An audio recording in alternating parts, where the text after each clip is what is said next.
Bueno, continuamos conversando con el ingeniero Santiago Muñoz de la Sociedad Geológica Nacional, conversando sobre esta situación en torno a el crecimiento, las inundaciones que han producido en torno al lago Enriquillo y toda esta situación. Estábamos escuchando antes de la pausa la explicación que nos hacía el ingeniero Muñoz sobre la característica de la zona, sí, y cómo se ha ido produciendo, sí, la situación que hoy conocemos regional, particularmente ahí en esa zona. Sí. Adelante. Sí, entonces, volviendo al tema de las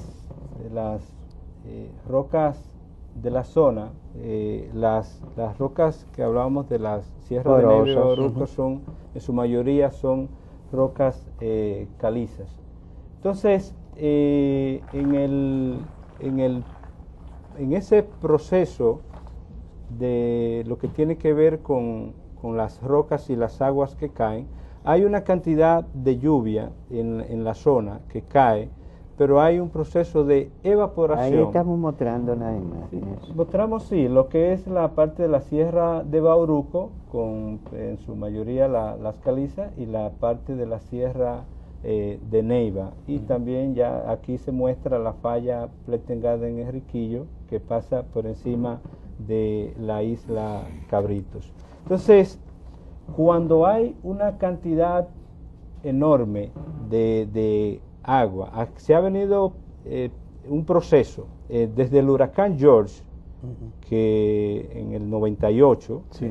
Luego en el 2003 hubo un evento en noviembre que cayó una cantidad enorme de agua. El evento de Jimaní del 2004, en mayo del 2004. Está conectado todo eso. Entonces, ¿qué sucede? Que cuando ocurren ciclos, incluso hay un estudio que hicieron una joven de una universidad de Italia, del ambiente del clima de la zona, y en todo este proceso de los últimos años hay una cantidad enorme de lluvia, y el extremo fue en la tormenta Olga y Noel, que desde el 26 de octubre al 1 de noviembre, en unos 6 días, cayeron más de 700 milímetros de lluvia en la zona. Eso es, si vemos el mapa que tiene que ver con las lluvias en la zona, es un área donde caen 400 a 600 milímetros de agua en un año. Entonces, eso cayó en unos 6 días.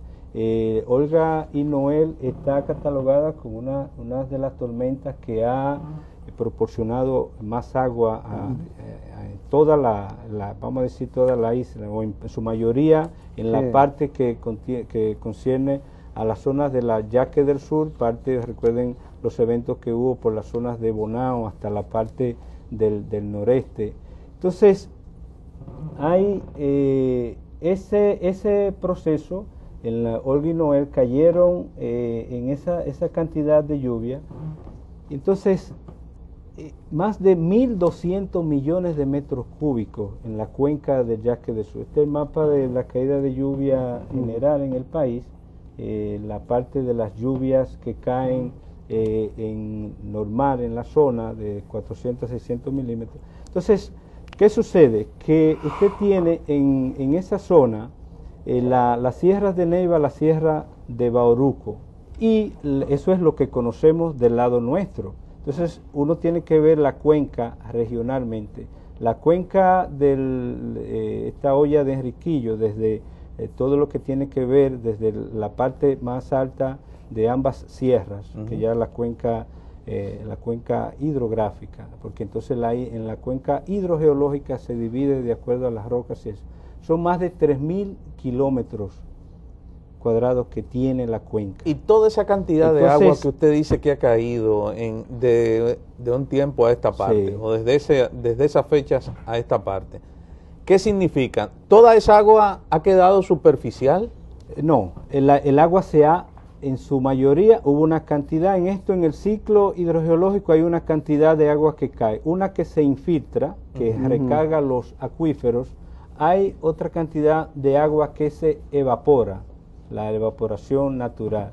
hay otro proceso en ese ciclo que se llama evapotranspiración, que no es más que el agua que se retiene en las plantas, que luego se va consumiendo. Sí, pero es un proceso más lento que la evaporación ya natural que en el agua, por eso es que en los tiempos de sequía, lo que usted hablaba, que cuando se entra en esos periodos de sequía y llega al momento crítico hubo un evento de que cayeron menos de 300 milímetros en un año, entonces se evapora más cantidad de agua que la que cae, entonces ahí es que viene el proceso del lago bajar de más nivel.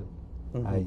Pero cuando sucede lo contrario, que cae más agua de la que puede salir, no hay infiltración, como habían dicho, de aguas del mar, no hay infiltración. No, es que ese proceso... Ese es un primer elemento que debe quedar claro, ¿verdad? Sí, porque había resurgido la teoría de que le estaba entrando el agua al coco por qué parte. Es que hay zonas de intrusión salina, y las conocemos muy bien aquí en la parte, en el este, en el borde de esa caliza costera, hay intrusión salina hasta de más de 1 kilómetro en muchas zonas, hay una sobreexplotación de las aguas subterráneas, entonces el agua...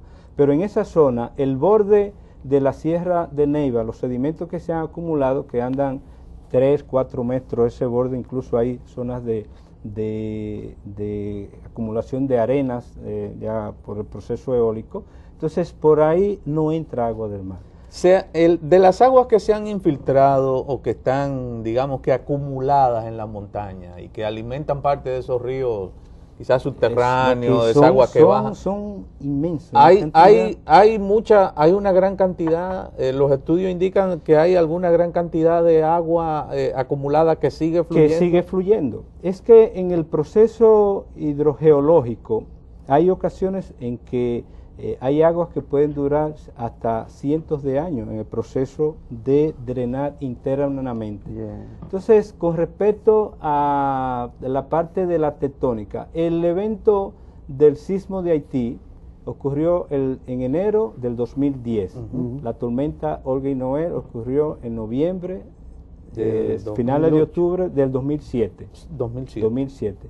Luego, recuerden, en el 2008 hubo esta tormenta en la zona de Haití, Gustave y otro nombre, que inundó y hubieron muchas muertes. Entonces, regionalmente, podemos conocer lo que sucede en esta cuenca de este lado. De aquel lado, la cantidad de agua que cae en la zona de la Suey y toda esa parte y la que se infiltra.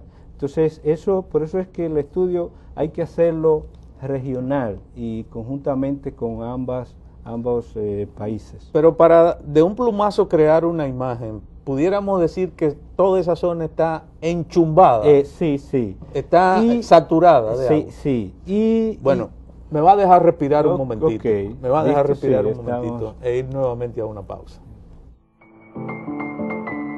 Todo es político, aunque lo político no lo es todo.